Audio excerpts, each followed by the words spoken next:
El poder, la gloria y la tragedia se entrelazan en la historia familiar más impactante de la Biblia. En el apogeo de su reinado, David, el mayor rey de Israel, fue testigo de cómo su propia dinastía se desmoronaba ante sus ojos. Incesto, asesinato, traición y guerras civiles devastaron su familia real. Una profecía sombría se cumplió revelando cómo un solo pecado desencadenó una tormenta de destrucción que atravesó generaciones. Nos enseña lecciones atemporales sobre la familia, poder y redención. En el apogeo del reino de Israel, cuando las naciones vecinas se inclinaban ante su poder. El rey David alcanzó todo lo que un hombre podría desear. Sus fronteras se extendían desde Egipto hasta el Éufrates. Sus graneros rebosaban de riquezas y su nombre era temido y respetado por todos los pueblos de alrededor. Era primavera en Jerusalén y la época en que los reyes salían a la guerra. Pero David, contrariando la costumbre, permaneció en su palacio. En una tarde aparentemente común, caminando por la terraza de su palacio real, sus ojos se posaron sobre una visión que cambiaría para siempre el curso de su historia. Bienvenidos a la mesa de estudio de uno de los salmos más icónicos, escrito por el rey David, que ha ayudado a millones de personas, de una caída a una restauración, al perdón y a volver a la vida, a la alegría de amistarse con Dios. El Salmo 51. Dios envió al profeta Natán para confrontar a David, trayendo consecuencias trágicas a su casa, como conflicto y muerte. Aunque David se arrepintió profundamente, lo que hizo fue desagradable ante los ojos del Señor. Este relato que vamos a ver es uno de los más dramáticos del Antiguo Testamento, mostrando el poder, la caída, el pecado, el juicio y la misericordia de Dios en la vida de David. Salmo 51. Para el director del coro, Salmo de David, cuando el profeta Natán fue a verlo después que cometió adulterio con Betsabé. Y así inicia este salmo. Ten misericordia de mí, oh Dios, conforme a tu misericordia. Conforme a la multitud de tus piedades, borra mis rebeliones. Lávame más y más de mi maldad y límpiame de mi pecado. Porque yo reconozco mis rebeliones y mi pecado está siempre delante de mí. Contra ti solo he pecado y he hecho lo malo delante de tus ojos, para que seas reconocido justo en tu palabra y tenido por puro en tu juicio. He aquí, dice David, en maldad he sido formado, y en pecado me concibió mi madre. He aquí, tú amas la verdad en lo íntimo, y en lo secreto me has hecho comprender sabiduría. Purifícame con hisopo, y seré limpio. Lávame, y seré más blanco que la nieve. Hazme oír gozo y alegría, y se recrearán los huesos que has abatido. Esconde tu rostro de mí, y borra todas mis maldades. Crea en mí, oh Dios, un corazón limpio, y renueva un espíritu recto dentro de mí. Y viene un gran clamor de él. No me eches de delante de ti, y no quites de mí tu Santo Espíritu. Vuélveme el gozo de tu salvación, y espíritu noble me sustente. Entonces enseñaré a los transgresores tus caminos, y los pecadores se convertirán a ti. Líbrame, líbrame de homicidios. Oh Dios, Dios de mi salvación. Cantará mi lengua tu justicia. Señor, abre mis labios y publicará mi boca tu alabanza. Porque no quieres sacrificio, que yo lo daría. No quieres holocausto. Los sacrificios de Dios son el espíritu quebrantado. Al corazón contrito y humillado no despreciarás tú, oh Dios. Finaliza este salmo con estas palabras. Haz bien con tu benevolencia a Sión. Edifica los muros de Jerusalén. Entonces te agradarán los sacrificios de justicia, el holocausto u ofrenda del todo quemada. Entonces, ahora sí, entonces ofrecerán becerros sobre tu altar. ¿Qué salmo? Si pudimos meternos un poquito al espíritu del escritor, al leerlo, algo acá adentro se conmueve, de darnos cuenta el dolor, la tragedia, lo difícil que fue haberlo escrito, porque iba implícita la vida del rey. ¿Cuánta enseñanza vamos a sacar de este salmo? ¿Cuánta riqueza tiene que aportarnos? ¿Y cuánto nos debe de enseñar? Para que, si es posible, evitemos tener que clamar a Dios de esta manera. De decirle, Señor, por favor, no me quites tu espíritu. Vuélveme el gozo de tu salvación. Que nuestra forma de vida, que nuestros actos, que nuestras acciones, que nuestros pensamientos, que nuestra vida pueda ser de tal manera que no tengamos que pasar por este lamento tan terrible que pasó David. Pero si fuera el caso, aquí tenemos también la manera en cómo salir adelante en medio de las caídas, de los fracasos y de haber errado al blanco. Hay 3 cosas básicas que vamos a estudiar en este salmo. La primera es la capacidad de pecar. La número 2, las consecuencias del pecado. Y número 3, la limpieza del pecado. Así es de que comencemos sacando de este salmo lo que Dios quiere que aprendamos. Tengamos un espíritu humilde, sencillo, pero a la vez abierto para ser confrontados delante de Él y ver, como dijera el mismo David, Señor, examíname y pruébame. Por favor, Señor, ve si hay en mí camino de perversidad y guíame en el camino eterno. Abramos nuestro corazón y si hoy Dios nos confronta en algo que tengamos que pedir perdón, humillarnos delante de Él y sintamos ese dolor como lo sintió David, es el tiempo de hacerlo. Que nuestra vida vaya como la luz de la aurora, de aumento en aumento, hasta que el día sea perfecto. Y el lucero de la mañana salga en nuestros corazones. Vayamos entonces al punto número 1. La capacidad de pecar. Cualquiera de nosotros, aunque hemos sido ya salvos, aunque hemos recibido ya al Señor y Él nos ha renovado y hemos nacido de nuevo, todos estamos con la capacidad de pecar. Esa no nos fue quitada. Todo el tiempo eso está presente y está latente en nuestra vida cotidiana. Todo el tiempo. Muchas veces el pecar es una capacidad inesperada y una debilidad no detectada. Repito, muchas veces el pecar es una capacidad inesperada y una debilidad no detectada. Cuando estas 2 cosas se juntan, entonces es cuando caemos en pecado.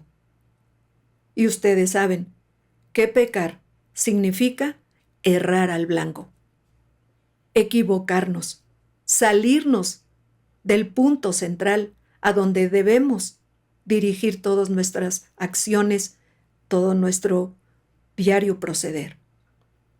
Por eso, David empezó este salmo diciendo: Ten piedad de mí, oh Dios, conforme a tu misericordia, conforme a la multitud de tus piedades, borra mis rebeliones. Lávame más y más de mi maldad y límpiame de mi pecado, porque yo reconozco mis rebeliones y mi pecado está siempre, siempre delante de mí. Palabras que nos hacen ver a un hombre sufriente, a un hombre que no está bien, que no está contento, que no está disfrutando de la vida. Les dejo un principio que debemos de atesorar porque nos va a ayudar. Quien está dispuesto a pecar, debe estar dispuesto a sufrir. Quien está dispuesto a pecar, debe estar también dispuesto al sufrimiento que acompaña el fallar a las leyes de Dios.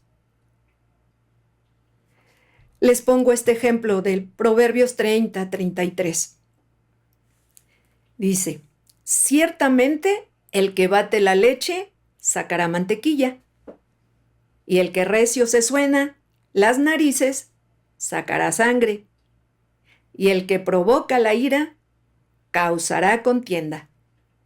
3 cosas que son completamente un hecho. Quien bate la leche sacará mantequilla. Quien recio se suena las narices sacará sangre. Y el que provoca la ira causará contienda. Tan obvio es esto que quien está dispuesto a pecar debe estar dispuesto a sufrir. Así tal cual viene acompañado. El violar las leyes de Dios, el transgredir las leyes, está acompañado de sufrimiento. Si no, veamos nada más el ejemplo que tenemos allí en la misma Biblia. Esaú, un hombre dedicado a cazar, un hombre fuerte, un hombre corpulento. ¿Quién podría decir que veríamos un poquito después a un Esaú llorando como un niño, desesperado y angustiado por haber menospreciado la primogenitura, por haber pecado en contra de lo que le correspondía como primogénito, que eran las bendiciones de Dios? Por un plato de lentejas, este hombre no le importó menospreciarla. Y después procuró con lágrimas de sufrimiento recuperarla y no lo pudo hacer. ¿Quién imaginaría a este hombre tan fuerte llorando con una angustia y una desesperación? Porque el pecado trae sufrimiento. Y no nos olvidemos de hombres también trabajadores, hombres que estaban dispuestos a todo para que sus familias tuvieran alimento. Y eran hermanos, 10 para ser exacta, 10 hermanos. Y sin embargo, no hubo en ninguno la prudencia de poder evitar a toda costa dañar a su 11º hermano, que era José. Se pusieron de acuerdo para pecar contra él, para dañarlo, para venderlo, para menospreciarlo y tratarlo con la punta del pie. Se pusieron de acuerdo y todos acordaron hacerlo. Ninguno se reparó en pensar: ¿qué viene después de estas acciones que estamos haciendo tan ruines y tan perversas? ¿No lo pensaron? Lo hicieron. Y después de haber vendido a su hermano, esos 10 hombres viviendo estuvieron muertos, de la angustia, del sufrimiento y de todo lo que vino. Porque quien está dispuesto a pecar debe estar dispuesto a sufrir. Y esos hombres ya no vivieron igual. ¿Por qué? porque quiero cerrar este punto dejando ese principio. ¿El pecar es fácil? Posiblemente. ¿Está a la mano? También. Quizás pensemos que cuando no hay nadie que nos vea, tenemos toda la libertad de hacerlo. Está bien, la gente puede pensarlo. Pero lo que no deben de desenlazar es que enlazado con el pecado, viene el lloro, viene la angustia, viene el sufrimiento, viene el pesar y vienen otras consecuencias que vamos a ver más adelante. Por lo tanto, este salmo nos debe de enseñar que fallarle a Dios no es cosa sencilla, no es nada simple, no se debe de menospreciar. Teniendo un Dios tan primoroso, tan maravilloso y hermoso, no es justo que erremos, consciente o inconscientemente. Así es que, primer punto que les acabo de dar, todos tenemos la capacidad de pecar. Pero quien está dispuesto a pecar, debe estar dispuesto al sufrimiento. Vamos al punto número 2, que aquí nos vamos a detener un poquito más, que es exactamente las consecuencias que trae el pecado.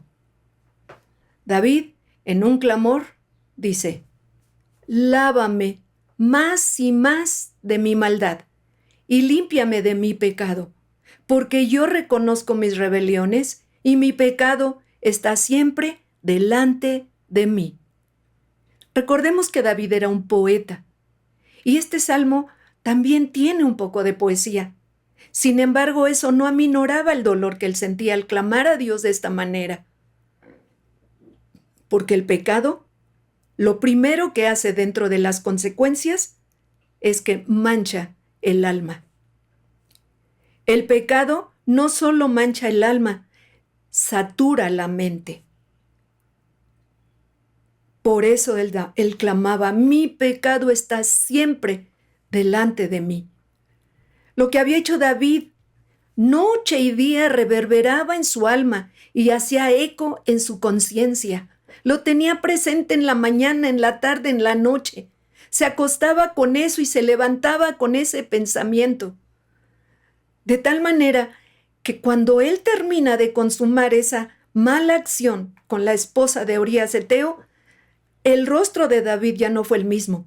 Su conducta ya no fue la misma, su actitud ya no era la misma. Teniendo unos cuantos minutos de haber cerrado ese asunto, David dejó de ser ese rey, lleno de investidura, lleno de autoridad, lleno de esa plenitud en Dios, de esa presencia que irradiaba en medio de su pueblo, de un gran respeto, una gran dignidad que tenía. Unos minutos después, David demudó su rostro. No fue el hombre que sonreía, que hacía el bien con gusto. Algo en él murió. Su alma estaba manchada. Su conciencia lo acusaba de día y de noche. Hay dos clases de vida que están presentes en la mente de cada ser humano.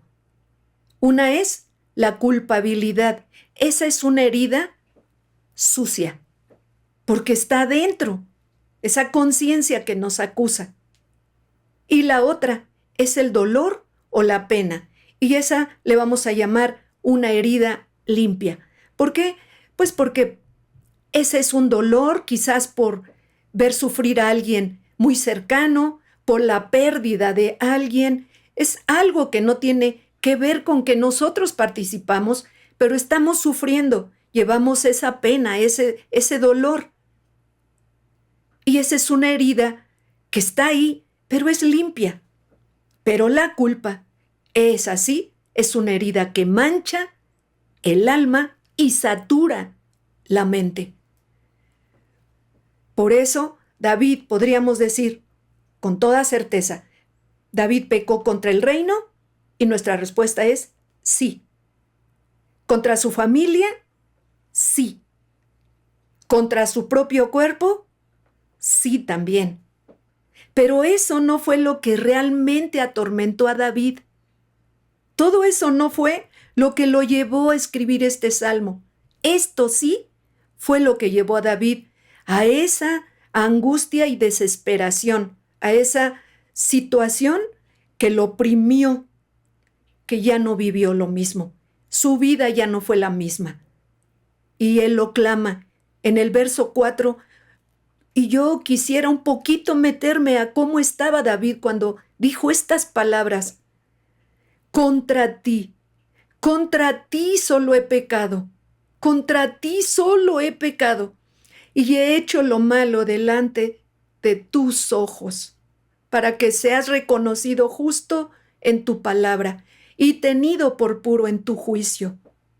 Sí pecó contra su familia, contra el reino, contra todo lo que podríamos pensar, pero lo que realmente hace que haya una esperanza para levantarnos de ese hoyo al que quizás hemos caído, es cuando adentro se hace el dolor mayor por haber ofendido a Dios. Quien peca pero no siente dolor al enfrentarse con Él, es que esa persona realmente está acostumbrada a vivir en la oscuridad y en las tinieblas. Cuando realmente se ha levantado a una nueva vida y por circunstancias de la vida se peca, lo primero que tiene que venir al corazón, que es lo que hace saber que estamos en Él, es cuando hay dolor, porque hemos fallado a Él, porque Él es tan puro, tan santo y hemos transgredido sus leyes. Ese es el dolor que puede traer sanidad, que puede traer esperanza, que puede traer una renovación.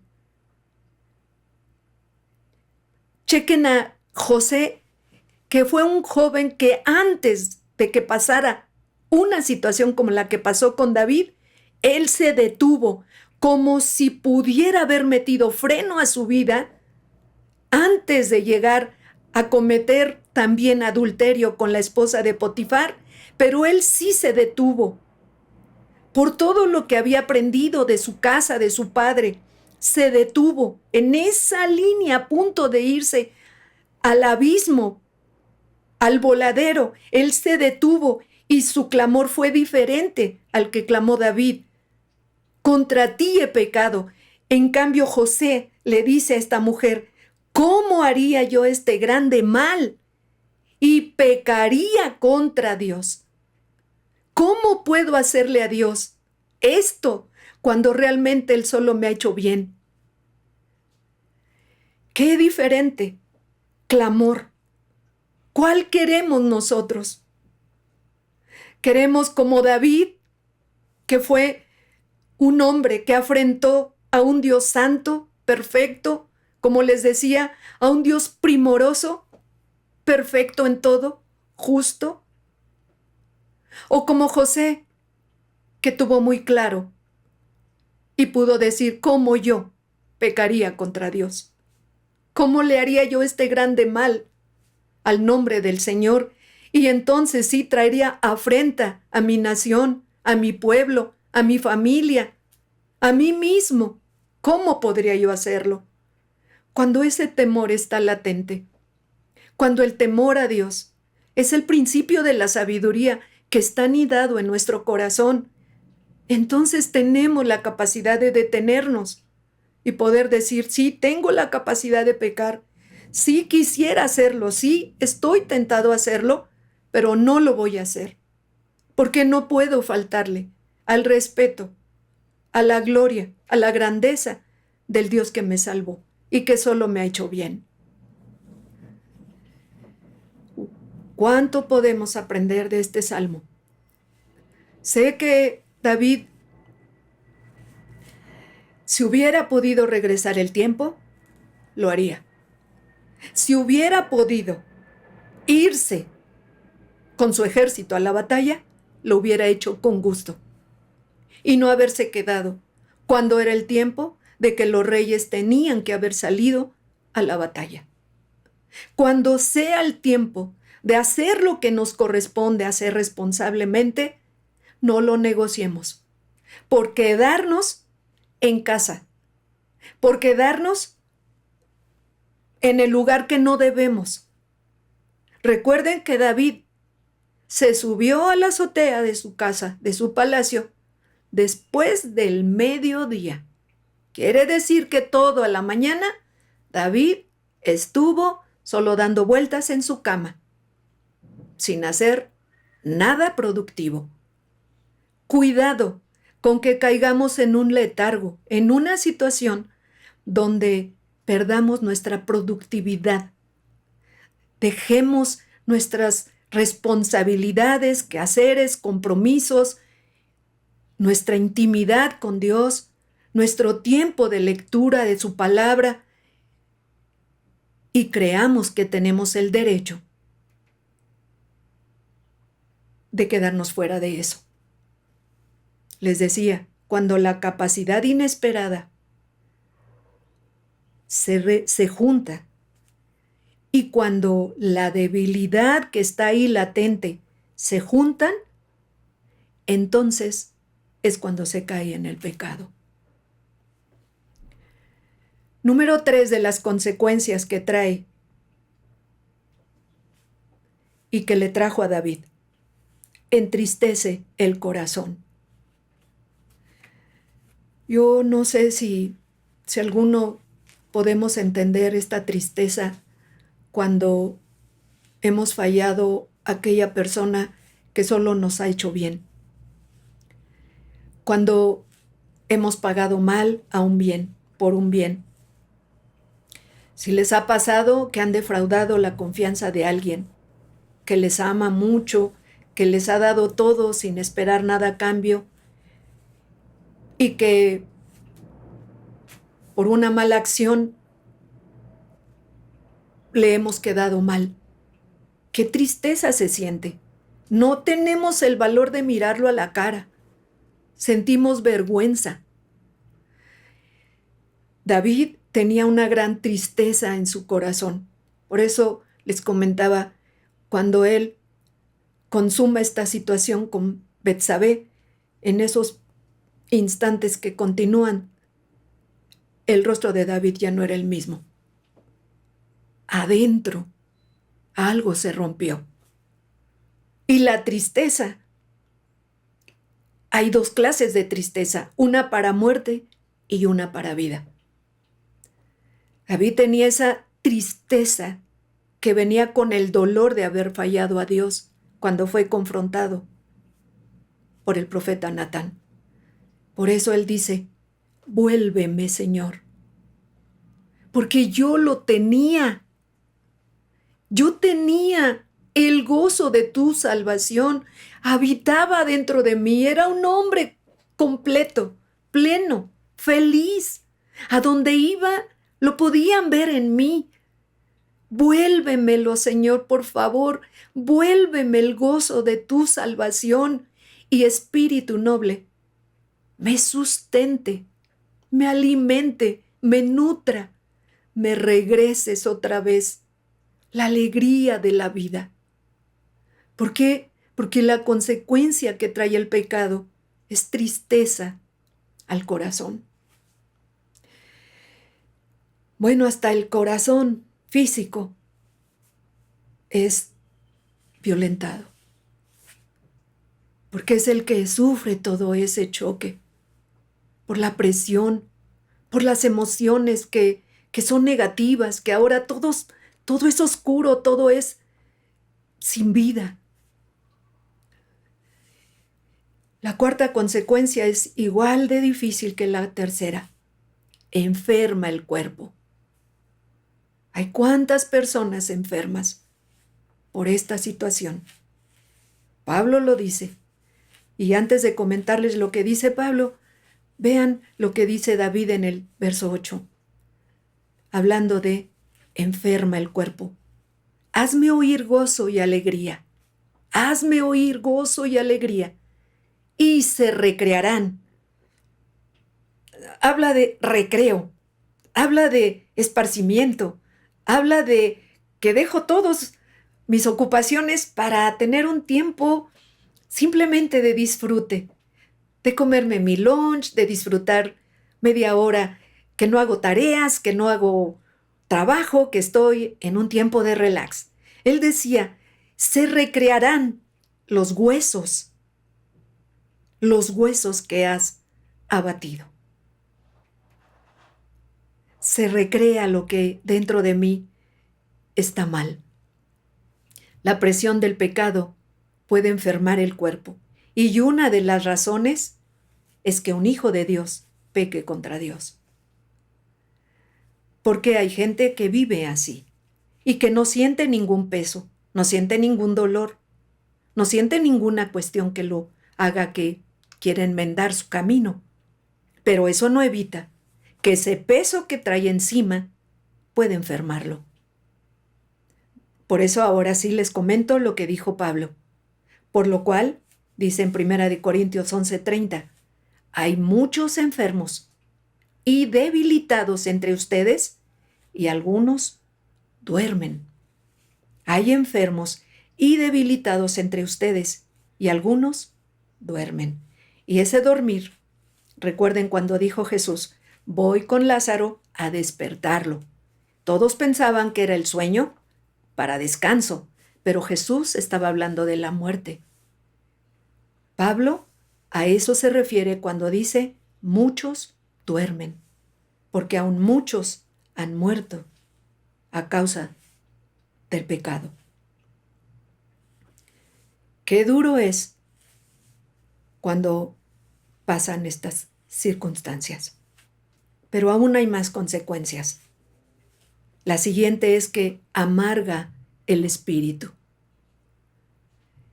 Y ahí es donde David clama y dice, crea en mí, oh Dios, un corazón limpio y renueva un espíritu recto dentro de mí.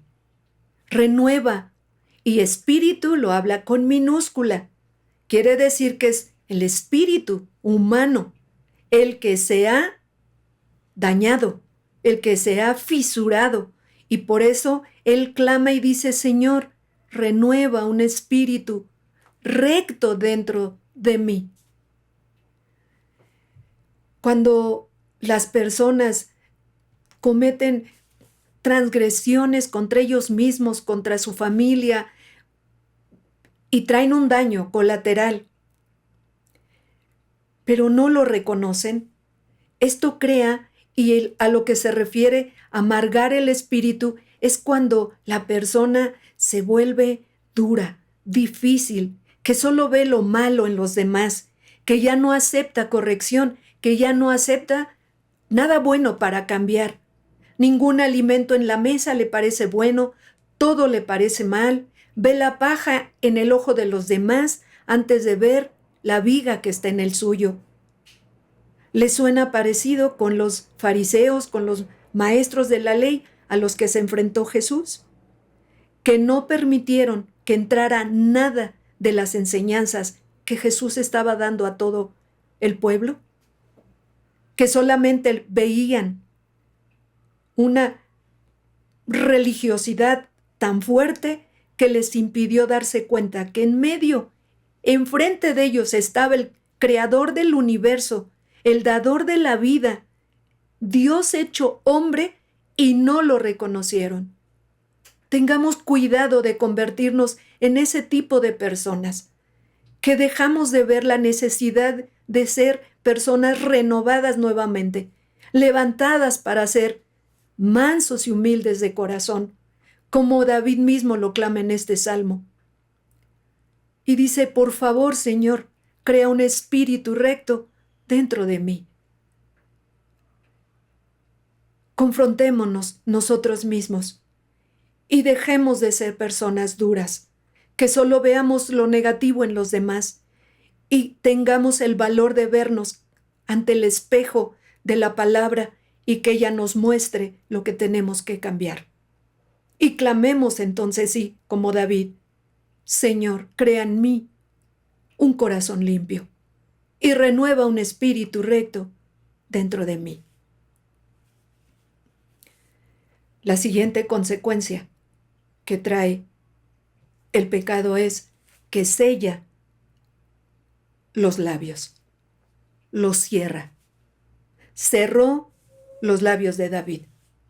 Por eso él clamó: entonces, cuando tú me renueves el espíritu, entonces, Señor, estos labios que he cerrado, que se han sellado a causa de mi pecado, entonces se abrirán y enseñaré a los transgresores tus caminos. De mi boca saldrá vida para los demás.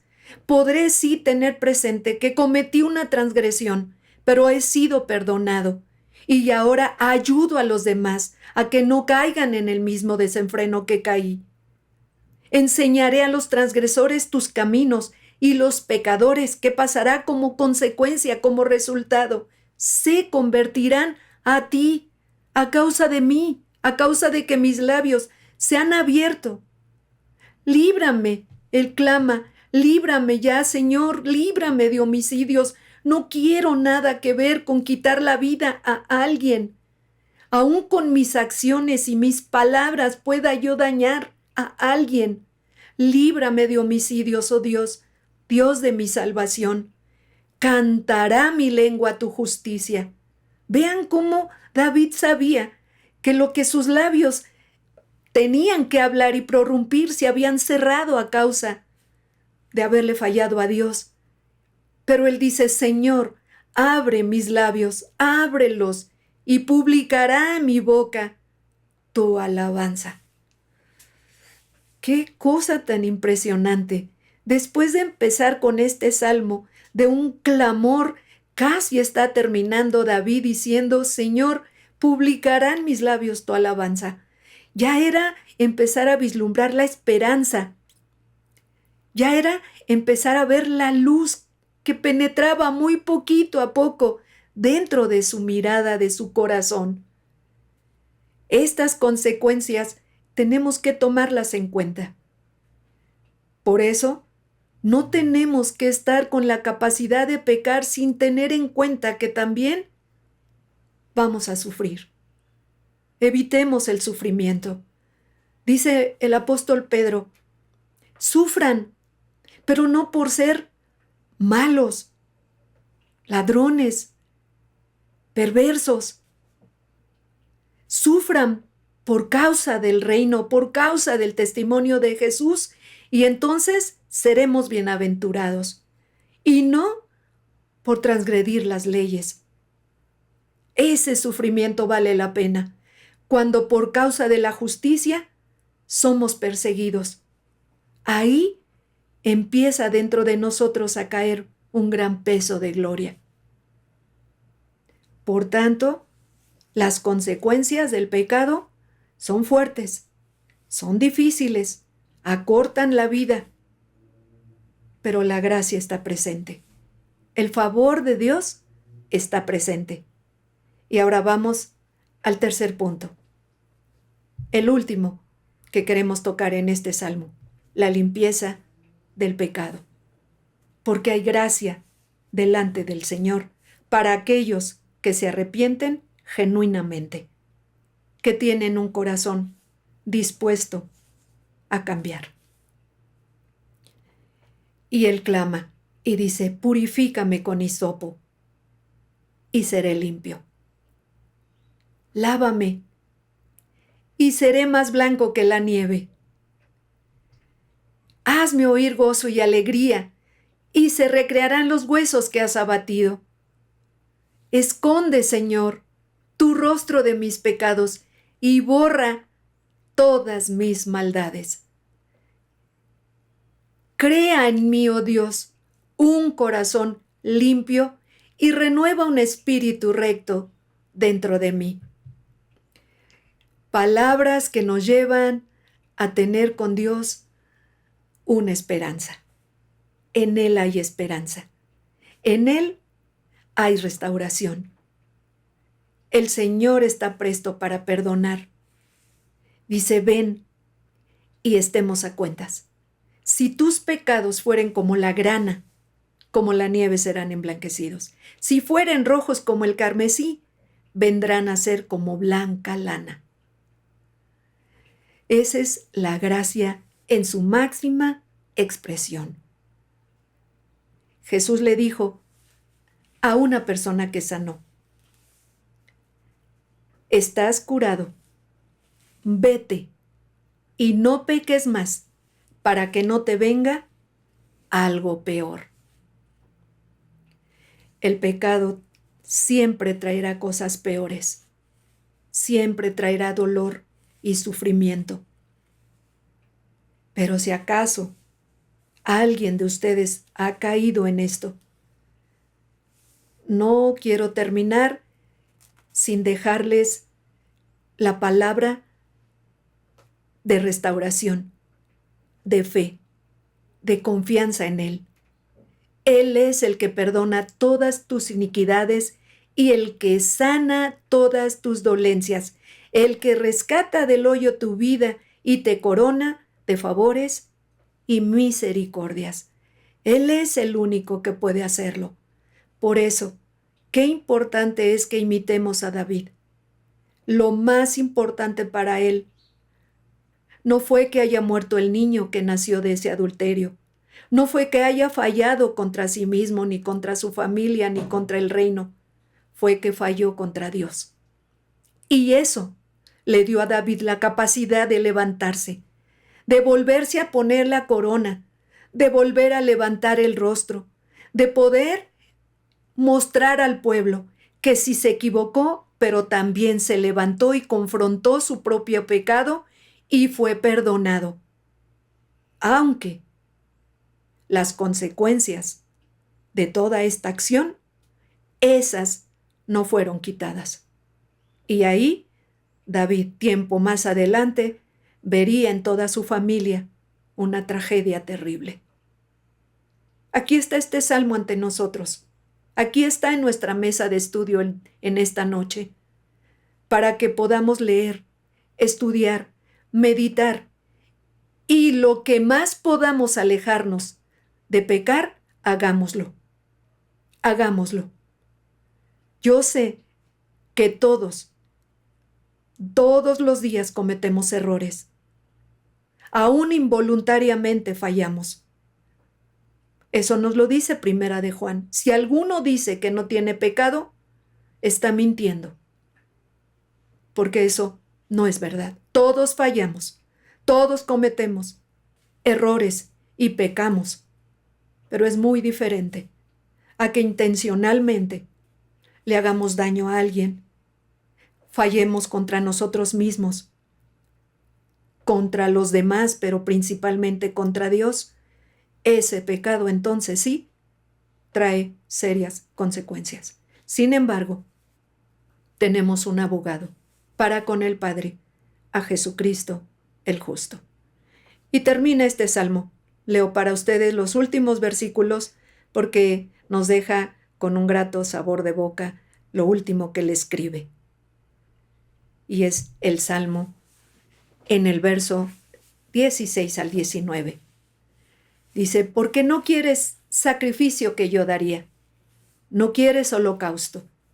Los sacrificios de Dios son el espíritu quebrantado. ¡Qué belleza!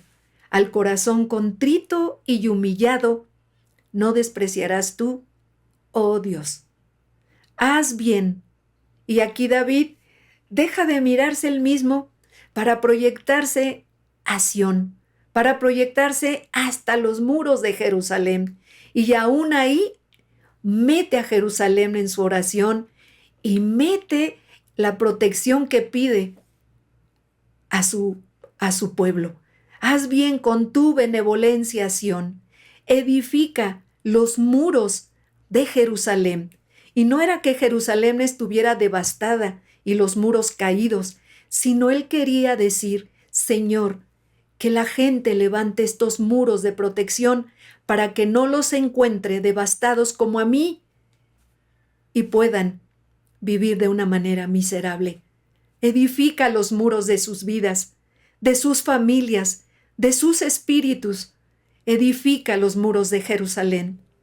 Y entonces sí, dice David, adelantado a su tiempo, que era cuando los sacrificios estaban todos los días haciéndolos en el tabernáculo y en el templo, David dice, tú no quieres sacrificio que yo daría. ¿Cómo? Si era lo que se destilaba en ese tiempo y lo que pedía Dios. Pero adelantado a su tiempo, David pudo decir, para ti el mejor sacrificio es el espíritu quebrantado y el corazón contrito y humillado. Ese es el verdadero sacrificio para ti.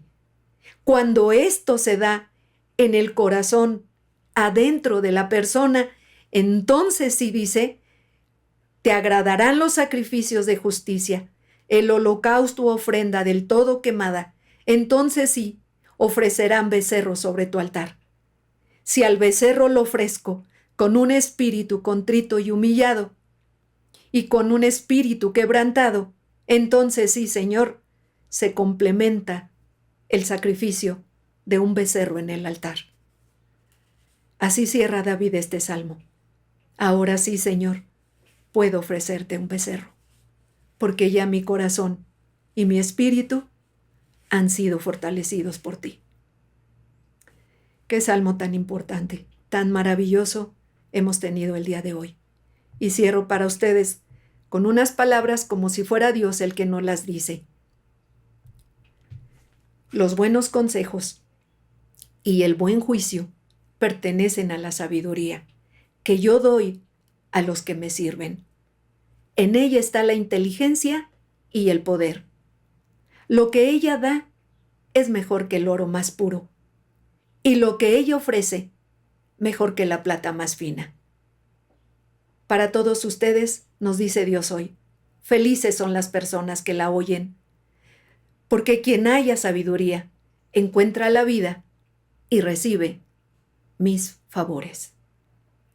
Esto es lo que nos dice Dios para todos nosotros hoy.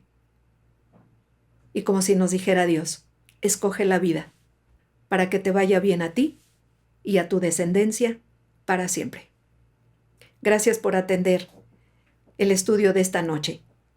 Que estén muy bien y que descansen. Buenas noches.